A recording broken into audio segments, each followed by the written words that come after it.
যেই দোয়াটা একবার পাঠ করলে আপনার ভালোবাসার মানুষ আপনার কাছে ছুটে চলে আসবে, আপনার পছন্দের মানুষ আপনাকে ভালোবাসতে বাধ্য হবে। আসসালামু আলাইকুম রহমতুল্লাহ। সম্মানিত দর্শক, আশা করছি আল্লাহর অশেষ রহমতে সবাই ভালো আছেন, সুস্থ আছেন। প্রিয় দর্শক, এই চ্যানেলের পক্ষ থেকে আপনাদের সবাইকে জানাই আন্তরিক শুভেচ্ছা এবং অভিনন্দন।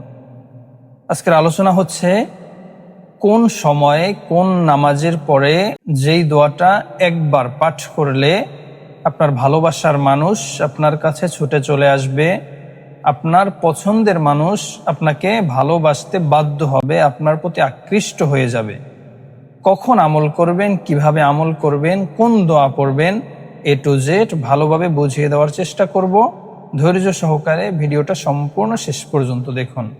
প্রিয় দর্শক, যারা এই চ্যানেলে নতুন, সবাই চ্যানেলটা সাবস্ক্রাইব করে পাশে থাকা বেল বাটনটি অল করে দিন, যেন নতুন নতুন ভিডিও আপনি সবার আগে পেতে পারেন। আর যারা সাবস্ক্রাইব করেছেন তাদেরকে অসংখ্য ধন্যবাদ, জাযাকাল্লাহ।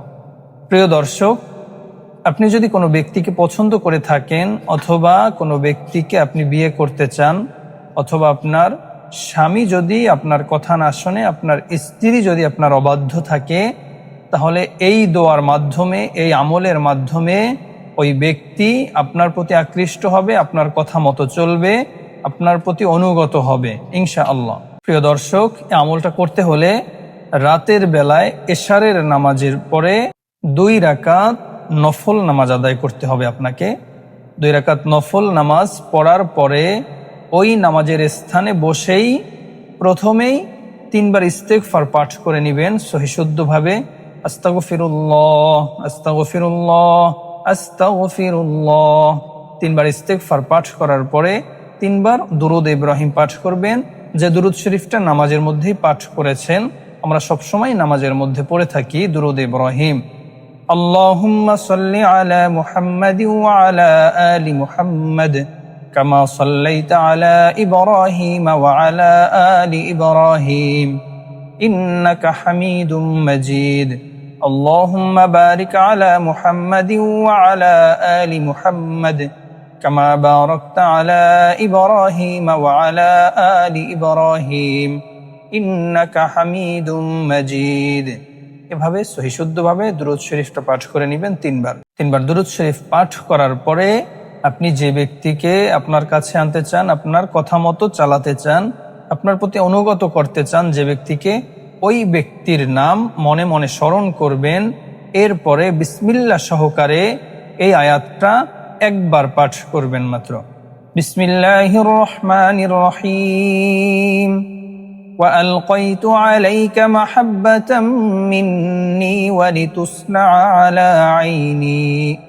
মাত্র একবার পাঠ করবেন, এরপরে আবারও 3 বার দুরূদ শরীফ পাঠ করবেন, আবারও 3 বার ইস্তেগফার পাঠ করবেন। ইনশাআল্লাহ, আল্লাহ তাআলা যদি চান, আপনার ওই প্রিয় মানুষকে আপনার প্রতি আকৃষ্ট করে দিবেন, আপনার প্রতি বশ করে দিবেন, আপনার কথা মতো চালাবেন ইনশাআল্লাহ। আপনার আমল যদি ভালো হয়ে থাকে, আপনার আমল যদি সহিশুদ্ধ হয়ে থাকে, কোনো ভুল না হয়ে থাকে, তাহলে অবশ্যই আপনি ফলাফল পাবেন ইনশাআল্লাহ। কোনো ভুল যদি না হয়ে থাকে, সবাই খেয়াল করবেন, আগে নামাজ পড়বেন, তারপরে আমল করবেন। নামাজের পরে আপনাকে আমল করতে হবে। অবশ্যই আপনাকে 5 ওয়াক্ত নামাজ সঠিক সময় আদায় করতে হবে। তা না হলে, আপনি যদি নামাজি না হন, তা না হলে আপনার আমলে কাজ হবে না।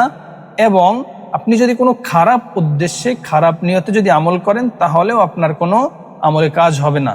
নিয়ত খালেস রাখতে হবে, নেক নিয়ত রাখতে হবে, নেক উদ্দেশ্য থাকতে হবে, তাহলে আপনার আমলে কাজ হবে অবশ্যই। প্রিয় দর্শক, এই বিষয়টা অবশ্যই মাথায় রাখবেন, যেন কারো সংসারে কোনো অশান্তি না হয়, কারো পারিবারিক সমস্যা না হয়, এমনকি আপনার পরিবারেও যেন কোনো সমস্যা না হয়।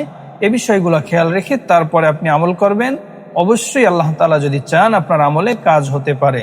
তাই ধৈর্য সহকারে আমল করবেন, আল্লাহর উপরে দৃঢ় বিশ্বাসের সাথে, এবং আল্লাহর কাছে বেশি বেশি দোয়া করবেন। শুধু আমল করলেই হবে না, আমলের পাশাপাশি আল্লাহর কাছে চাইতে হবে, দোয়া করতে হবে।